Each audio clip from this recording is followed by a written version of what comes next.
I'm rosettajoanne, and I'm here to share tools for alleviation of pain and suffering, and one of those are how to communicate better. I noticed that when I was on the online dating app, I used it for spiritual purposes and to help me, because when you're on a spiritual journey, it's kind of lonely. And so one of the things that I did was I used dating apps to be able to communicate with people, and especially through COVID, my friend was like, do a dating app, and I was like, no. And she goes, it'll give you something to do and you can talk to people. So I did that, and when I was doing that during COVID, I noticed that a lot of people did not have communication skills. A lot of the men that would match with me, they don't know how to ask questions, they don't know how to interact properly, and they're online, but they don't say anything. I don't know if it's nerves or whatever, but it's really important to know that communication is an imperative part of human life. We need to communicate in order to share knowledge, and as well as to share healing, as well as to learn compassion and to build relationships.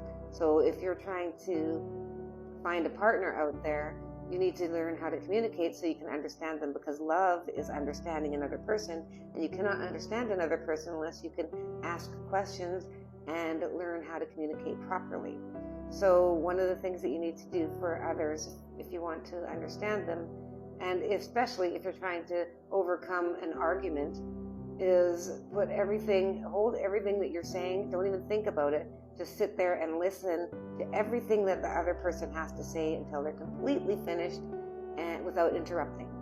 And so, because a lot of times someone has something to tell you and we're too angry about something, so we don't let them finish, but the other parts are very relevant to the whole story.